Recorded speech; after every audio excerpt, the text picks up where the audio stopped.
하나님께서 완전하게 창조하신 이 세상 만물에 치명적인 비극이 시작된 이유를 창세기 3장은 이렇게 밝히 계시하고 있습니다. 그 근본 이유는 다름 아닌 하나님이 창조한 첫사람 아담과 하와가 에덴 동산 그 낙원의 중앙에 있는 선악을 알게 하는 나무의 열매를 사탄의 유혹, 마귀의 유혹을 받아가지고 그걸 먹음으로 시작되었다, 이렇게 밝혀놓고 있습니다.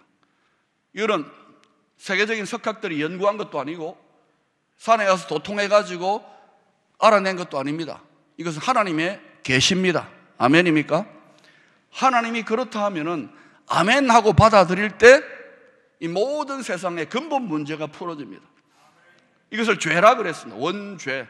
그래서 이 죄의 문제를 해결해야 모든 인류의 문제와 모든 우주 만물의 문제가 해결되는 것입니다.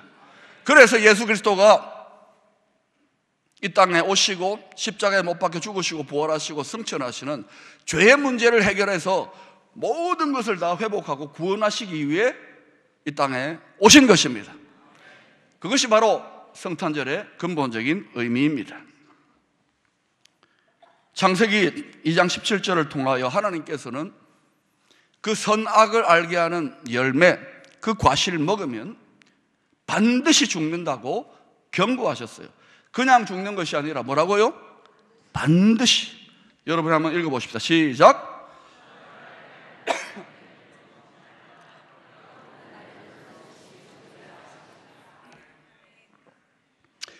그러나 옛 뱀 사탄은 창세기 3장 5절에서 이렇게 유혹했습니다. 너희가 그것을 먹는 날에는 너희 눈이 밝아져 하나님과 같이 되어 선악을 알 줄 하나님이 아심이니라. 이 사탄 마귀의 유혹의 의미가 뭡니까? 너 스스로가 선악에 대한 최종적 판단의 보좌, 그 결정의 보좌, 네 인생의 이 세상 만물의 왕의 보좌에 올라가서 선악을 판단해라. 네가 결정해라. 네 인생은 너의 것. 다시 말하면 네가 네 삶의 왕이 되라. 네가 하나님 같이, 아니 네가 하나님이 되라. 이겁니다. 하나님은 첫사람 아담과 하와를 창조하시고 엄청난 자유를 주셨습니다. 거의 무한대의 자유. 그건 한 가지, 얘야 이 세상 만물에 대한 모든 선악에 대한 최종적인 판단,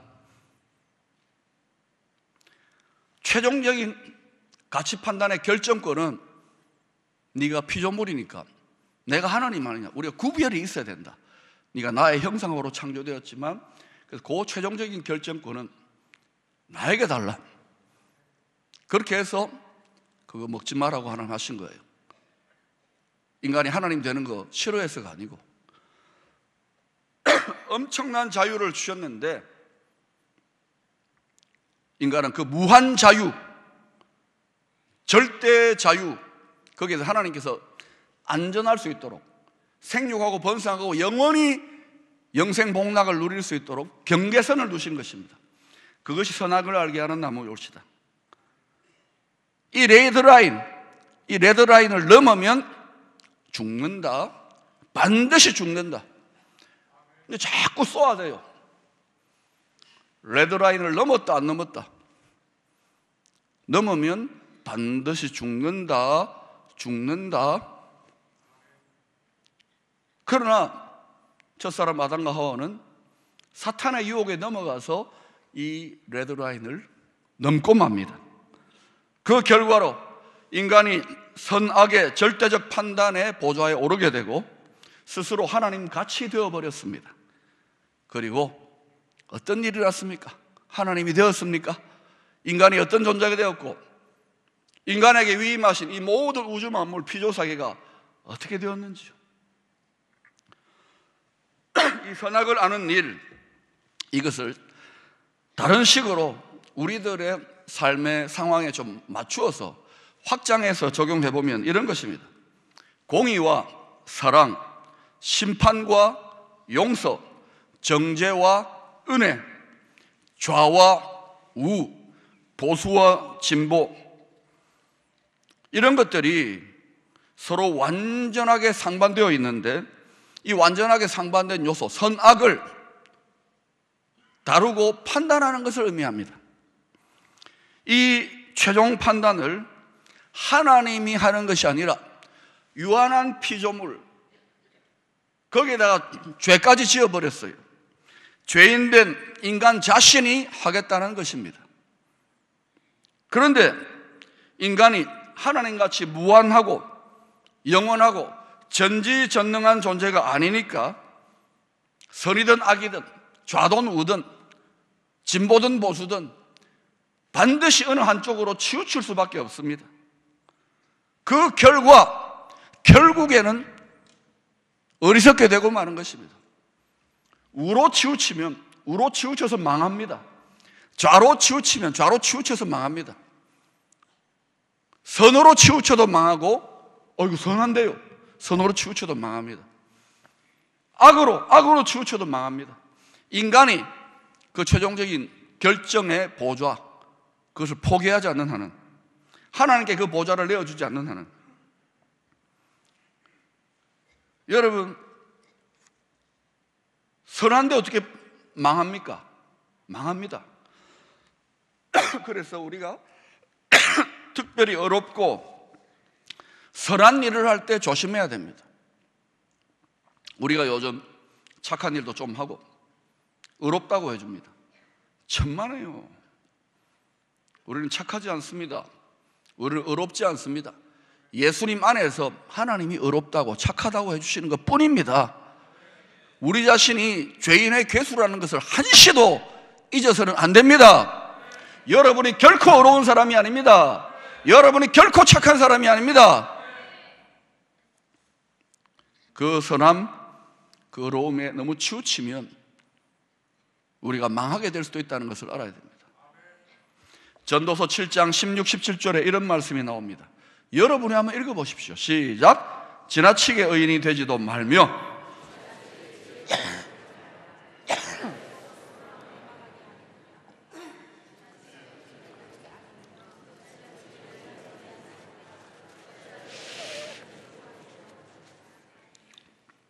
하나님이 극악해지면, 지나치게 악해지면 반드시 심판해버립니다. 그러나 웬만큼 악하면은 팔짱 끼고 봅니다. 좀 극악해질 때까지. 그럼 이 세상이 종말적 심판이 있다. 이 세상이 어떻게 될 것 같습니까? 그러니까 또 극악해진다고 두려워하지 마세요. 하나님의 대안이 있습니다. 스탠포드 경영대학원의 짐 콜린스 교수는 그 유명한 경영서적 좋은 기업을 넘어 위대한 기업으로 Good to Great, 세계적인 경영학계의 베스트셀러입니다. 그 책에 보니까 이런 말이 있어요. 1급 지능이라는 것은 서로 상반된 두 극단의 요소, 대표적인 게 뭡니까? 선과 악, 양과 질, 좌와 우, 진보와 보수, 서로 상반된 두 극단의 요소를 통합하고 아우를 수 있는 생각의 능력이다. 여러분, 그러면 우리나라의 지도자들, 우리나라의 지성인들, 우리나라의 교회 지도자들과 성도들은 1급 지능을 가지고 있는 것 같습니까? 어떻습니까? 1급 지능이 있었다면 분명히 위대한 교회가 되었을 것입니다. 아무도 아멘 안 하네요. 분명히 위대한 가문이 되었을 것입니다. 분명히 위대한 나라가 되었을 것입니다. 우리나라 좀 살기 좋아졌습니다. 그러나 위대한 나라가 되어야 되지 않겠습니까? 교회가 조금 부흥하다가 주춤거립니다. 그러면 위대한 하나님의 교회로 나아가야 되지 않겠습니까? 1급 지능이 필요한 거예요. 누가 과연 선과 악, 사랑과 공의, 좌와 우, 보수와 진보를 자유자재로 떡 주무르듯이 아우르면서 가장 높은 온전한 뜻을 이룰 수가 있을까요? 모두가 그래도 잘 되는 길. 수많은 인본적 지혜자들, 세계적인 지성인들과 석학들의 사상, 철학, 지식, 이념, 주장들이 시간이 달라지니까 어떻게 되던가요? 이런 말이 있지요. 그때 달라요. 한번 해볼까요? 시작. 그때 달라요. 세상 풍조는 나날이 바뀝니다. 세상이 달라지면 이전에 옳았던 것, 세상 진리도 폐기처분되고 또 바뀌어져야 됩니다. 그런데 이미 폐기처분된 것, 그게 또 옳다고 끝까지 고집하는 사람들, 그걸 가리켜서 혼자만 멍청한 게 아니라 진짜 멍청한 사람이에요. 그때 달라요. 이것이 인간의 한계, 하늘 아래 외이로다, 이 세상 지혜의 한계입니다. 공부 많이 하신 분들, 하나님의 지혜 앞에 겸손할 수 있기를 축원합니다. 공부를 많이 했다는 것은 내가 얼마나 무식한지를 인정하는 겸손을 배우는 길이라는 거예요. 선과 악, 사랑과 공의, 좌와 우를 온전히 아우르고 자유자재로 다룰 수 있는 완전하신 지혜자, 1급 지혜자는 창조주 하나님밖에 없습니다. 그러므로 하나님이 말씀하셨습니다. 지혜의 근본이신 창조주 하나님을 경외하라. 입에 발린 듯이 자신의 권력을 위한 종교적인 수단으로 신앙 갖지 말고 두려워 떨라는 거예요. 두려워 떨라. 그때 비로소 좌로 우로 치우치지 않고 균형을 가질 수 있어요. 상황에 따라서 균형을 가질 수 있어요. 하나님 믿는 신앙인들에게 좌가 어디 있습니까? 우가 어디 있습니까? 우리는 보수도 아니고 진보도 아닙니다. 맞습니까? 좌도 아니고 우도 아닙니다. 맞습니까? 그때 달라요. 우리는 하나님만 붙잡고 진리를 붙잡고 가야 되는 거예요. 오늘 본문은 부활하신 주님이 실패와 좌절감에서 벗어나지 못한 베드로를 다시 만나서 회복시켜주는 이야기입니다. 아다시피 베드로의 호언장담, 죽기까지 함께 하겠다고. 그러나 그는 완전히 자빠지고 넘어졌습니다. 그냥 실패자가 아닙니다. 처절한 실패자. 요한복음 21장의 모습에 나타나는 베드로의 모습 생각해보면 그가 주님을 만났습니다. 이미 2번이나. 지금 3번째 만나는 겁니다. 그런데도 여전히 침체와 죄책감의 늪에서 벗어나지 못하고 있습니다. 부활하신 예수님을 믿었습니다. 그런데 그 예수님의 부활 신앙이 여러분의 고달프고 수고하고 무거운 짐진 저주받은 이 창조세계 생활 전선에서 어떤 능력을 발휘하고 있는지요. 여전히 침체와 눌림과 근심과 염려 가운데 죽을까 봐 두려워하고 있지는 않습니까? 베드로가 그랬습니다.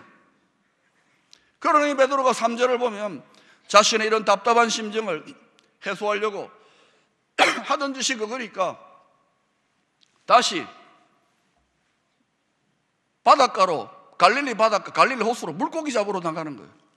이 말은 무슨 말입니까? 믿음을 포기했다는 겁니다. 부활하신 예수를 만났는데도 형식적인 믿음이고 아무런 생활의 변화가 없어요. 내면의 변화가 없어요. 뿐만 아니라 다른 제자들도 그냥 그 배를 같이 탔습니다. 왜요? 자기들도 답답하니까. 그 배에 탄 베드로와 제자들, 그들 속에 부활의 주님을 만난 감격, 흥분, 소망, 승리, 열정 전혀 찾아볼 수 없습니다. 부활의 예수님을 만났지만 제자들의 텅 빈 마음처럼 고기는 밤늦게까지 단 한 마리도 못 잡았습니다. 그런데 그 갈릴리 호숫가, 세상 바다에 가에 서가지고 누가 훈수를 뚫어주십니다. 거기 하지 말고 그 옆에 오른쪽에 그물을 던져보세요. 그러니까 어둑어둑하니까 누구지도 모르고 한번 시키는 대로 던졌어요. 오른쪽으로. 그랬더니 어떤 일 합니까? 그물이 찢어질 정도로 고기가 엄청나게 잡히는 거예요. 순식간에. 여러분, 복음은 하나님의 말씀, 주님의 말씀에 순종할 때 복이 임하고 구원이 임하고 형통한다는 것이 복입니다. 복음입니다. 순종 안 하면 주님의 말씀이 살아계신 부활의 주님의 음성이 들리지 않으면 전혀 여러분의 삶 속에 믿어도 능력이 임하지 않고 두려워하고 믿어도 믿지 않는 상태가 되는 거예요. 요한계시록을 보세요. 그런 자들이 이제 앞으로 여러 가지 어려운 일이 생길 때 어디로 가는지, 이제는 제대로 믿어야 될 때가 되었습니다. 자다가 깰 때가 되었습니다. 주님은 주님이십니다. 하나님은 하나님이십니다. 성경은 진리의 하나님 말씀입니다. 그러자 베드로가 알아보는 거예요. 주님이시구나 하고는 바로 그냥 배에서 뛰어내려 달려옵니다. 그 제자들이 허겁지겁 그물을 끌어와가지고 주님께로 가니까 그 어둑어둑한 갈릴리 호숫가 근처에 주님이 모닥불 피워놓고 주님이 제자들과 앉아있는데 춥고 밤새도록 이랬으니까 지치고 허기졌으니까 떡을 구워놓고 고기를 구워놓고 이리 와라. 베드로하고 제자들이 그걸 먹고 있어요. 어둑어둑한 디베라 바닷가 갈릴리 호숫가의 새벽에. 여러분 그 장면을 상상해 보세요. 초촐하지만 부활하신 예수님이 몇 번이나 만나주시는데도 알아듣지 못하는 그 베드로와 제자들을 향하여 섬세하고 따뜻한 우리 주님의 사랑의 배려가 느껴지지 않습니까? 그리고 오늘 본문 15절이 이어집니다. 모든 제자들이 주님의 십자가 현장에서 다 도망갔습니다. 그 중에서도 주님을 3번이나 부인했던 수제자 베드로, 이 베드로야말로 가장 큰 사랑의 배신자입니다. 얼마나 주님이 사랑했습니까? 사랑의 배신자. 이 세상을 보세요. 온통 사랑으로 인하여 눈물, 배신, 미움과 원한과 증오, 그것이 가득한 것이 이 죄 많은 세상이 올시다. 저 같으면 가장 큰 사랑의 배신자 이 베드로, 벼락을 떨어뜨려 버립니다. 큰 상처받았으니까 마음 닫아버립니다. 다시는 쳐다보지도 않을 겁니다. 인간 못 된다 이 베드로는. 그런데 주님은 그런 사랑의 배신자, 처절한 믿음의 실패자 베드로를 향하여 포기하지 않고 분노하지 않고 벼락을 떨어뜨리지 않습니다. 오히려 그 놀라운 사랑과 지혜로 베드로에게 3번 이렇게 묻고 계십니다. 요한의 아들 시몬아, 네가 이 사람들보다 나를 더 사랑하느냐? 불과 며칠 전까지 대제사장의 집들에서 주님의 재판 결과를 기다리면서 그 불을 쬐을 때에 옆에 있는 사람이 네 예수하고 같은 폐 아니야? 했더니 아니올시다 나는 모릅니다 이를 갈며 저주하며 부인했습니다. 그런데 지금 그 장면이 연상되는 듯이 모닥불 피워놓고 어둑어둑한 새벽에 불을 쬐면서 네가 나를 사랑하느냐? 네가 나를 사랑하느냐? 네가 나를 사랑하느냐? 영화의 세계적인 영화 감독의 영화의 한 장면 같지 않습니까? 얼마나 철저하게 기획 연출되었습니까? 3번이나 부인함으로 자존심이 깨어지고 자존감이 깨어지고 죽고 싶은 수치심에 시달리는, 죄책감에 시달리는 베드로의 내면의 상처를 회복하시고자 그를 다시금 세워서 교회 반석이요 하나님 나라의 중심 지도자로 세우고자 그의 깨어지고 죽어버린 자존심과 심정을 주님이 3번이나 다시 그대로 치유하고 계십니다. 어루만지고 계십니다.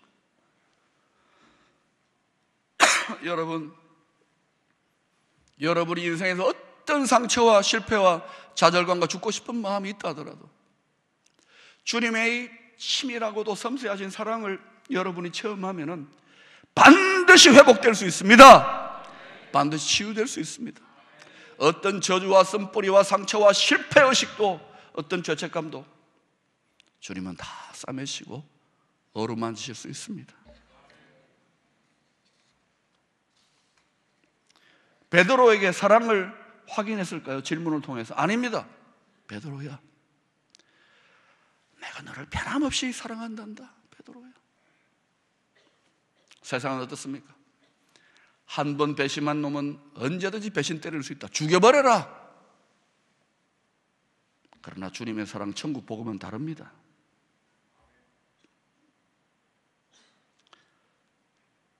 하나님의 끈질긴 사랑, 우리 주님의 무한한 사랑에는 우리를 완전하게 하고 치유하고 회복해 하는 능력이 있습니다. 베드로만 실패자가 아니었습니다. 모세도 살인자였습니다. 바울도 핍박자요, 포행자였습니다. 폭력을 휘둘렀던 사람이에요, 주님의 백성들에게. 다윗도 하나님을 생명 다해 사랑한다고 하나님이 내 마음에 합한 자라고 눈동자처럼 지켜보고 있는데 그 권력과 영광에 배설물에 취해가지고 주님의 눈을 찔러버려요. 가늠자요, 살인교사자였습니다. 그런데도 우리 하나님은, 우리 주님은 그 배신자들, 그 사랑의 배신자들을 포기하지 않습니다. 가장 크게 넘어진 모세, 바울, 다윗을 통해서 가장 위대하게 역전시켜 주시는 것이 위대한 하나님 사랑의 능력입니다. 좌우 정의의 분노의 논리를 말하면 목을 쳐야죠, 100번. 그렇게 하지 않으세요, 주님은. 그 주님이 저와 여러분 속에, 여러분 또 세상과 짱하고 어젯밤에 술 마시고 음란 비디오 보고 또 뭐 이런저런 세상과 짝한 것들 다 합니다. 아셔도 주님 포기하지 않으세요. 끝까지 기다리세요. 극악해서 하나님을 정면으로 대적하지는 않으니까 자식이지만 왼수지만 하나님이 발전 끼고 얘야 돌아오라 기다리고 계시는 거예요. 여러분 속에 그래도 주님을 향한 다 꺼져가는 사랑의 불씨를 주님이 인정하고 계신다고요. 거기에 성령으로 말미암아 하나님의 사랑을 부어주심으로 그 사랑의 불씨를 활활 산불처럼 타오르게 하시기를 원하신다고요. 여러분, 죄의 건수가 갈수록 활개치고 어두워져가고 우리를 두렵게 하는 일들이 갈수록 많아질 것입니다. 어떻게 승리할 것입니까? 어떻게 살아남을 뿐만 아니라 영광과 번영 가운데에 열방을 축복하는 위대한 코리아가 될 수 있을까요? 사랑이 능력입니다. 사랑이 지혜입니다. 생명 다한 사랑이 치유입니다. 생명 다한 사랑이 승리입니다. 우리는 갈수록 하나님을 대적하고 진리를 어둡게 만드는 이 세상을 향하여 하나님의 진리의 빛을 밝혀야 합니다. 죄에 대한 비누하스의 분노가 반드시 있어야 합니다. 영적인 세계에서 우리의 가정이 거덜나고 있는데도 여러분의 다음 세대 자녀들과 여러분 자신이 외구들에게 침략당하는데도 소름 끼치는 침묵을 하고 있다면 비겁한 자들입니다. 10년, 20년 뒤에는 외칠 수도 없는 시대가 올지 몰라요.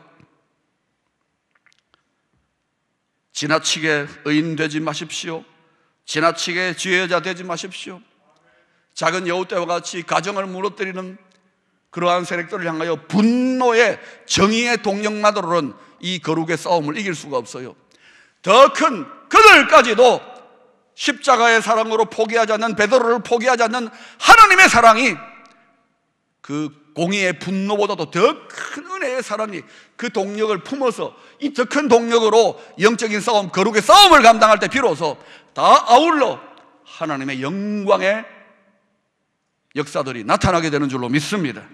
그러므로 여러분, 죄와 흉악한 악들에 대하여 분노하고 격분하는 것은 옳은 일입니다. 정의의 분노가 필요합니다. 그러나 분노는 마귀도 분노합니다. 가짜 정의의 이름으로. 그러므로 여러분, 해를 품은 달처럼 하나님의 공의의 분노를 더 큰 하나님의 사랑으로 품고 그 사랑의 동력으로 마침내 최후 승리자는 사랑입니다. 하나님의 사랑입니다. 하나님은 사랑인 것입니다.